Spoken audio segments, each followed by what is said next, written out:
The Ultra shaft is constructed from approximately 140 pieces of thin maple veneer.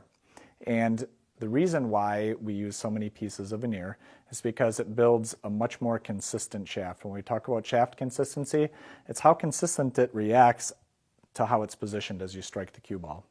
Veneer is a very thin piece of wood. This is hard maple veneer.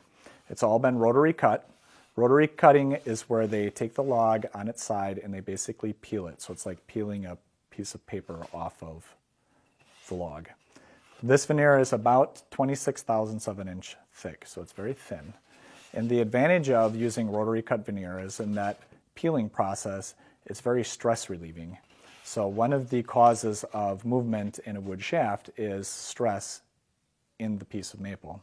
The veneering process eliminates a lot of that. This is the first stage where it's pressed together. We use a special adhesive and we take a series of veneer that's been all color matched and sorted to create a more consistent colored shaft. And it's put under high pressure. So this billet was put under approximately 250 pounds per square inch. And that high pressure makes for a very strong bond on the veneer. This billet then is cut into these slabs where the veneer is all positioned on its side throughout this billet. This is then cut into a series of wedges.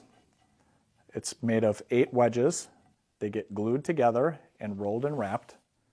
And this creates the raw blank.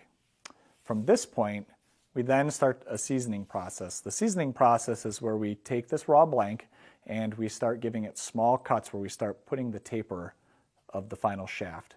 And it gets a series of small cuts over a long period of time to help reduce any additional stress that may be in the material. Also, it helps it get to a certain moisture content based on our shop conditions. Once it's turned near final size, then we start performing all the machining operations to add the joint collars on the back end. We use a special gun drilling process on this front end where we core the front end of the shaft to reduce its front end weight. That also helps reduce the cue ball squirt when you apply left and right English. After this front end has been cored, then we install the ferrule in the tip. This is a Hydex ferrule material and a Tiger Everest tip. This is a very good medium to a medium soft tip. It's probably one of the most consistent tips that we use. The shaft is then clear coated on the end and the logo is put on. And the shaft's final step is each shaft is hand polished where we use a special polyurethane finish and a carnauba wax, so it creates a very smooth final finish. If you need help deciding what the best shaft is for your game, contact us at Jacoby Custom Cues and we'd be more than happy to help.